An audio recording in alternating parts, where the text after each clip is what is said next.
3. Я читаю. 4. 5. 6. 7.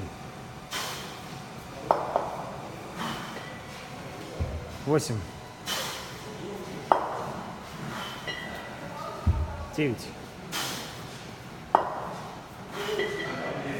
10. 11.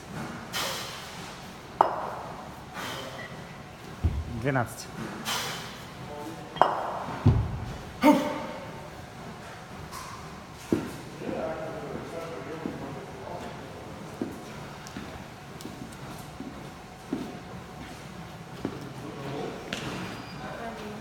好，还不错。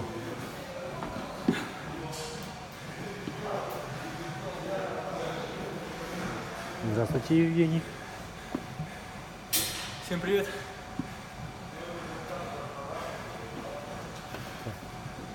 Начинаем? Ну давай. С какого возраста вы начали заниматься гиревым спортом и как к нему пришли? Велоспорт, гиревой спорт я пришел в 97 году. Будучи велосипедистом, занимался велоспортом с 93 года. И занимался гиревым спортом, велоспортом параллельно до 2001 года. Нет, даже 2003. Как-то пытался все-таки найти себя в велоспорте. Надеялся, но волей судеб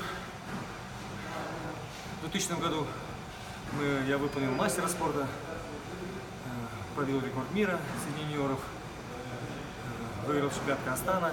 Далее, то, что увлекся велоспортом 2 года, в двоеборье я был вторым и третьим. И в 2004 году я уже основательно остался в гирях. И с этого начались мои большие победы. Пришел, потому что ходили мои друзья в тренажерный зал. Нужно было где-то реализовывать свои амбиции. И я очень хотел стать чемпионом мира. Не знал, в каком виде спорта. И вот так получилось, что это стал гиревой спорт. Второй вопрос. Так, как выглядела ваша начальная подготовка до достижения мастера спорта? И как она отличается от сегодняшней? Объем тренировок, частота тренировок? Ага. То, что я был велосипедистом, было очень много выносливости у меня. Мы тренировались, будучи велосипедистом, мы тренировались по 6-8 часов в день, трехразовые тренировки. Поэтому, имея большую выносливость и мало физической силы, я очень большое внимание уделял как раз-таки общей физической подготовке ОФП. Поэтому я тренировался каждый день, потому что просто не устал. Мне было скучно дома. Поэтому я тренировался каждый день и делал все подряд, вообще просто все, начиная там ног, груди, спины и так далее. Поэтому мои тренировки были ежедневными, и я пахал так до международника, даже не до мастера спорта. Сейчас же, конечно же, минимум, скажем так, ОФП, то есть только базовые упражнения, остальное все СФП, то есть непосредственно уже работа на гирях. Так, третий вопрос. Какие соревнования вам запомнились больше всего? Наверное, первые международные соревнования. Это был 2000 год, первенство мира среди юниоров в Харькове. Тогда я сбросил 8 килограмм, выступал в категории до 75. Рекорд мира равнялся 93 подъемам в толчке. И сбросив 8 килограмм, мне удалось толкнуть 98 раз. Наверное, это было самое невероятное ощущение, когда ты стоишь и больше тебя в этой категории никто не делал. Это очень такие незабываемый момент. Но еще были, конечно же, скажем так, незабываемые соревнования, потому что их было, к счастью, очень много. Каждая победа – это реально своя история. Но я надеюсь, что самая счастливая моя победа впереди, поскольку, выиграв 12 чемпионатов мира, я сейчас мечтаю о 13-й победе. Наверное, она остается самой моей желанной, заветной мечтой победы. Хорошо. Какие мысли приходят в голову, когда вы заходите на платформу перед важными соревнованиями? здесь и сейчас. Здесь и сейчас, поскольку все вокруг исчезает, абстрагируется, я только слышу своего тренера и все. То есть, ну, еще, может быть, отдельные голоса моих ребят, с которыми я уже, наверное, всю свою сознательную жизнь вместе на помостах.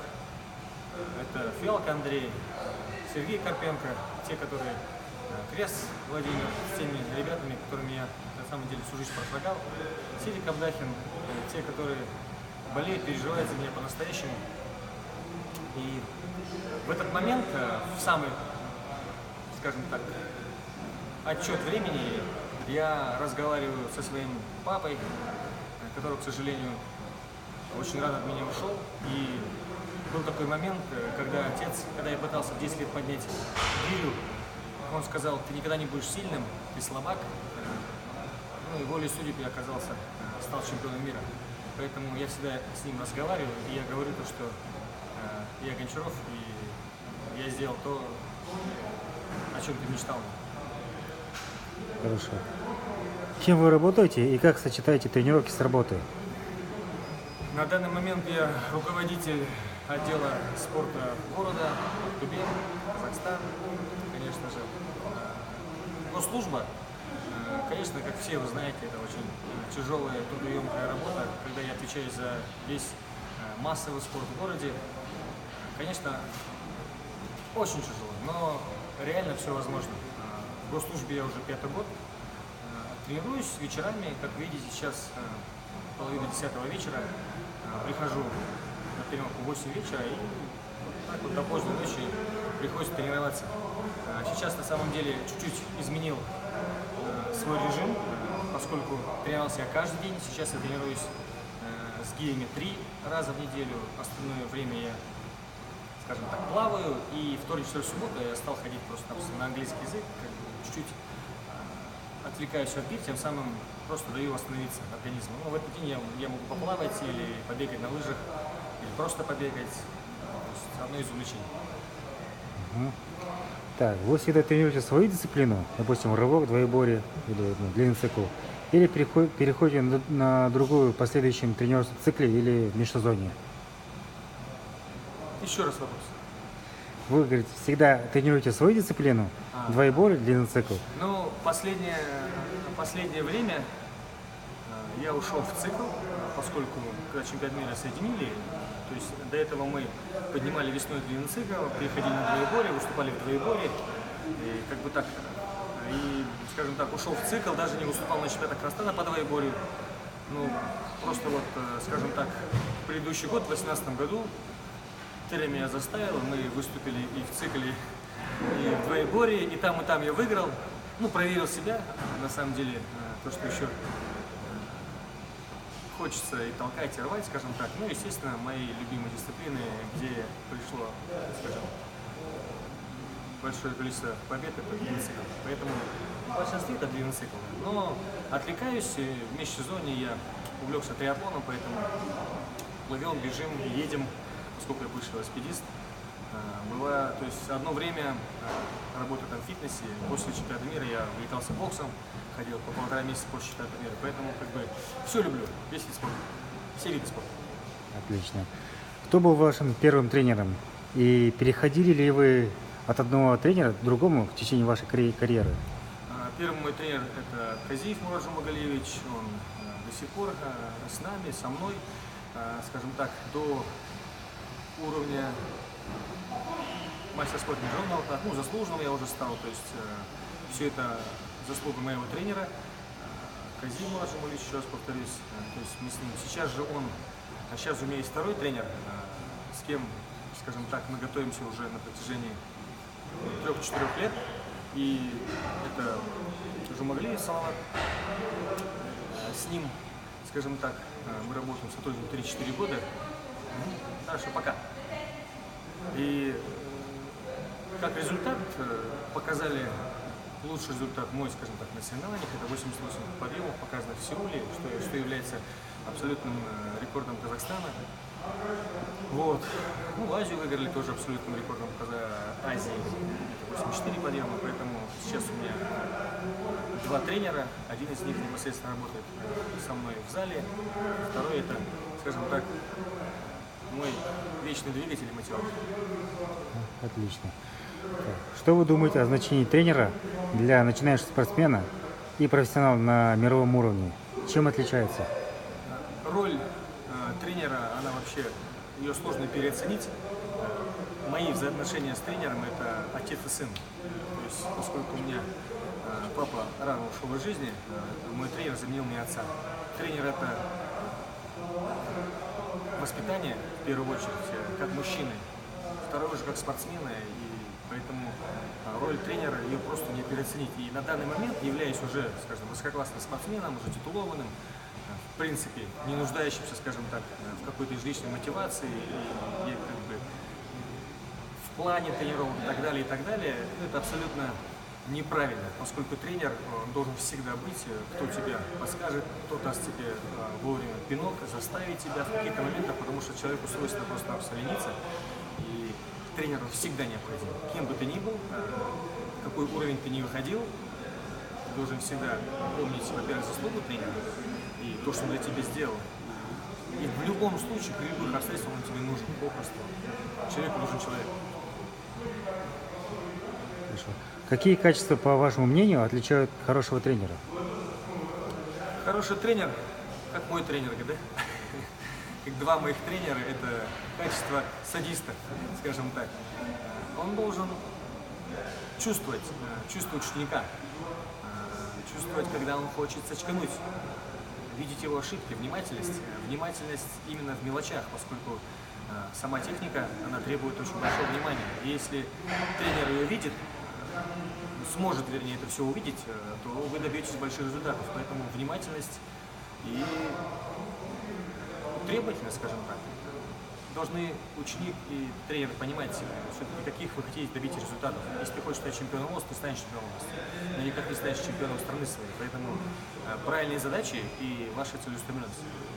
Хорошо. Можете ли вы поделиться мыслями относительно будущего героя спорта и о дальнейшем развитии его? Хотелось бы, конечно же, чтобы гиревой спорт развивался более динамично, поскольку на данный момент, к сожалению, мы топчемся на месте. Поэтому хотелось бы более мощнее зайти в международные федерации. Сейчас мы в ТАФИСа, но до сих пор не можем, мировые игры и так далее, и так далее. Гиревой спорт – это уникальный вид спорта в том плане, что он развивает, скажем так, такие физические качества, которые пригождаются в жизни. Он доступен, он недорог, не надо строить большие стадионы, все мы это понимаем. И те физические качества, которые воспитывает гиревой спорт, они просто-напросто... Гиревой спорт обгоняет, я не знаю, 80% олимпийских видов спорта.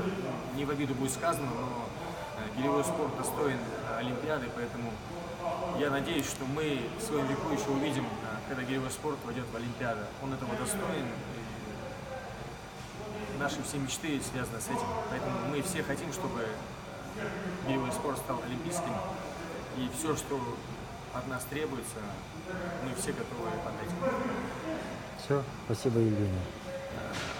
Всем гиревикам, конечно, хотелось бы пожелать удачи во всем, чтобы вам хватило здоровья, достижения ваших планов, дел, мечт.